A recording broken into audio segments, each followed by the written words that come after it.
Tomamos contacto a través de la tecnología y nos encontramos con la imagen en Suiza con una doctora boliviana, la doctora Fernanda Alcócer, cochabambina de corazón. Me imagino que sigue extrañando su yasta. ¿Cómo está, doctorita? Muy buenas noches. Gracias por estar con nosotros en esta oportunidad. Sabemos que es de madrugada allí. ¿Cómo está usted? Muy bien, muchas gracias. Sí, evidentemente siempre se extraña la tierra, pero contenta de poder contactar con ustedes. Nos ha llamado la atención su historia, porque sabemos que si bien ha estudiado medicina en Bolivia, ha hecho alguna especialidad en España y se encuentra trabajando ahora en Suiza, que tiene casi 20.000 contagiados, si es que no estoy mal, ¿no es cierto? Sí, efectivamente, a día de hoy en Suiza hay 21.000 contagiados. De los cuales, la verdad es que no me acuerdo la cifra exacta de muertos, pero no es tan elevada como en otros países. Estamos hablando de un poquito más de 600 muertos.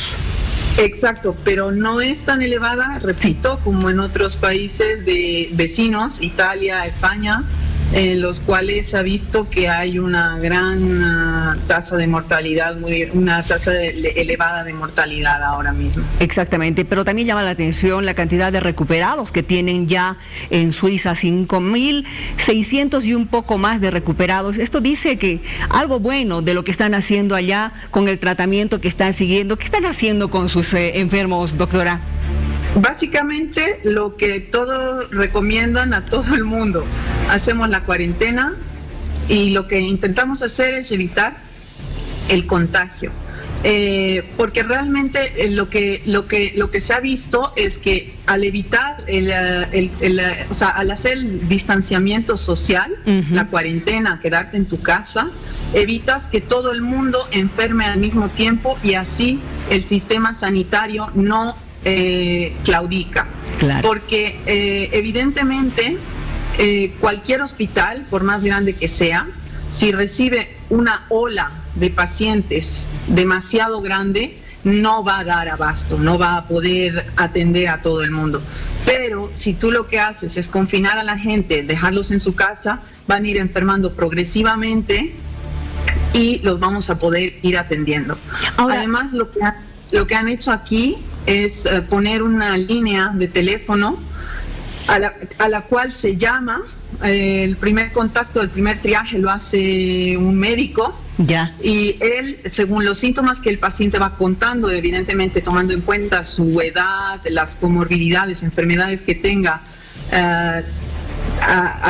añadidas, se considera de una gravedad, de otra. Tenemos una hoja donde se llena y según eso te da un puntaje y ellos deciden si va a hacerse un frotis a su domicilio, si va una ambulancia a buscarlo a su casa, si va un médico a verlo a su casa o si va un equipo de enfermeras simplemente a hacer un análisis de sangre, a hacer el test y a tomarle los signos vitales.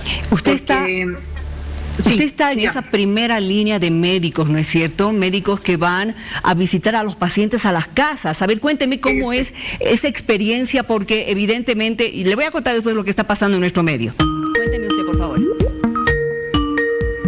Bueno, a ver, efectivamente yo estoy en una empresa que se llama Genet Médecins. Sí.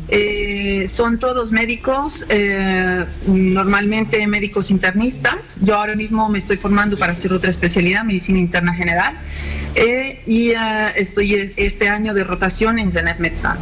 Entonces, si nosotros vamos a las casas de la gente, una vez que se ha hecho el triaje por teléfono, si el médico que ha hablado con el paciente, él considera necesario que un médico se desplace porque él cree que se va a beneficiar de esta, digamos, no es un paciente que está muy grave para ir directo al hospital, pero tampoco es un paciente que no tiene ningún riesgo, entonces es mejor que sea valorado por un médico y no solo por las enfermeras, porque tenemos un equipo de enfermeras que lo que hace es coger la muestra, tomar los signos vitales y ver más o menos la gravedad. Pero en casos intermedios, el paciente merita, digamos, que vaya a un médico a visitarlo, ahí es donde vamos nosotros. Nosotros vamos, evidentemente todo el equipo para prepararnos, para protegernos. Tenemos las mascarillas especiales, los lentes y los trajes desechables. Hablamos de que yo al día, por ejemplo, dependiendo si cuando estoy haciendo solo COVID, pues porque hay un médico o dos que se dedican específicamente al COVID, entonces pues yo puedo utilizar 6 o 7 trajes dependiendo de cuántos pacientes vea, pero normalmente es un traje por paciente y lo tiramos, luego tenemos unas bolsas especiales y todo para desechar. Eso es importante apuntar, ¿no es cierto? Porque estos trajes no son para utilizar de un paciente a otro paciente. No. Y menos, o sea, nosotros, imagínese usted que nosotros tenemos pacientes que son sospechosos de COVID, o sea, que no sabemos si tienen o no tienen, y luego también tenemos pacientes que están confirmados, son casos confirmados, pero que han empeorado clínicamente o que simplemente tienen nuevos síntomas o simplemente es un control para ver cómo están o que han estado hospitalizados y luego han salido del hospital y hay que hacerles un control, etcétera. Entonces siempre se cambia el traje. Doctorita, ¿cuántas horas al día está usted trabajando? Bueno, normalmente la jornada laboral aquí en Ginebra es 10 horas. 8 o 10 horas, dependiendo del puesto que tengas, no más. Pero el gobierno ha dado permiso, ha levantado, digamos, la prohibición de trabajar más del 100% para que podamos trabajar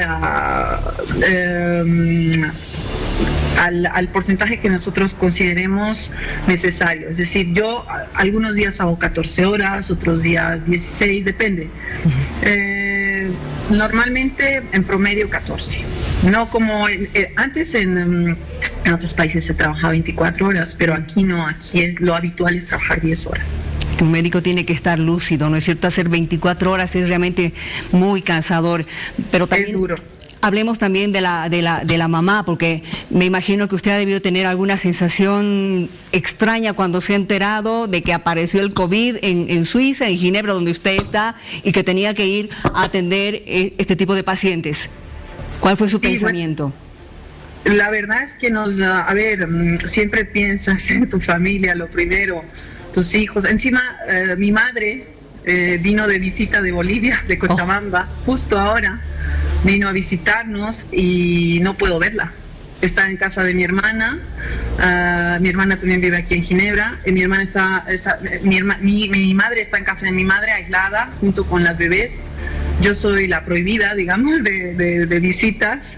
No puedo ver a nadie, evidentemente, porque, siempre hay el riesgo, ¿no? Uno tiene miedo de tener ahí el virus encima y portarlo y pasarlo a tus seres queridos. Sí, a mis hijos, a mi marido, pero bueno, ya al final te acostumbras.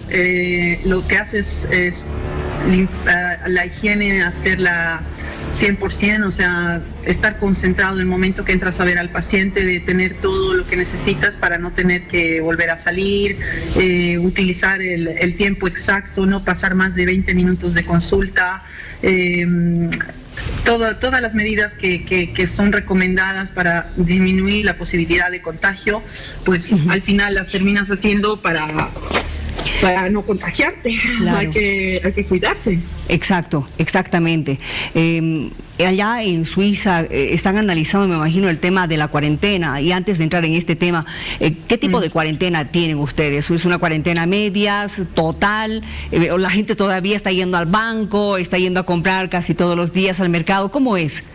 Sí, bueno, lo que pasa es que aquí es una cuestión de mentalidad y de que la gente cumple las cosas, ¿no? Aquí se han cerrado los colegios, las universidades, las guarderías y todos los trabajos que no sean esenciales para mantener el funcionamiento o que la gente se pueda abastecer. Es decir, están abiertos supermercados, los hospitales y las clínicas, los médicos han tenido que cerrar sus gabinetes porque se ha visto que era un sitio donde se contagiaba mucha gente. Entonces, los médicos de familia han cerrado sus gabinetes y lo único que están haciendo es telemedicina, o sea, hacen consultas por Internet. Skype, por teléfono, exacto, y a veces si ellos consideran, porque la verdad es que no suelen desplazarse, pero si pueden lo hacen. Porque claro, si es sospechoso de COVID, ellos nos llaman directamente a nosotros porque ellos tampoco tienen todo el material como nosotros, estamos bien equipados, pero si es otro tipo de patología que no sea necesariamente este virus, ellos se desplazan. La última consulta que le hago y así rápidamente, ¿ustedes consideran que esto va a continuar? ¿Cuánto tiempo Por ejemplo, más? aquí, sí, mire, por ejemplo, aquí las medidas de confinamiento, que la gente se tiene que quedar en su casa, no es obligatorio, la policía no te arresta, no te multa, no te obligan, pero la gente es consciente de que se han dado cuenta que es la única manera de que se ha estado controlando esta situación aquí, ha sido a través de eso. Entonces, el gobierno hoy día ha anunciado que las medidas se van a prolongar hasta el 26 de abril. Hasta el 26 de abril. O sea que todavía vamos a seguir confinados hasta el 26 de abril y probablemente se va a ir, el día en que empiecen a desconfinarnos va a ser progresivamente, no puede ser de un día para el otro y decir, todos otra vez a trabajar, de vuelta a la normalidad. No hay que evitar que el contagio aumente. Exacto, el problema justamente ahora pensaban... que ellos piensan que si se quita la cuarentena directamente así de golpe, puede haber un pico de contagios muy elevado y que no seamos capaces de asumirlo.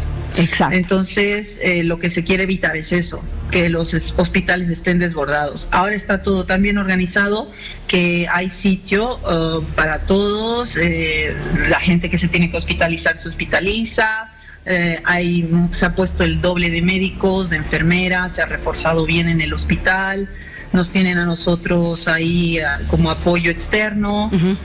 Bueno, estamos trabajando en equipo realmente, es la única manera de salir adelante, no queda otra. Gracias por habernos contado esta experiencia que usted está viviendo allá en Ginebra, Suiza, con relación a cómo están haciendo para tratar y contener al COVID-2019. Un abrazo grande, que le vaya muy bien.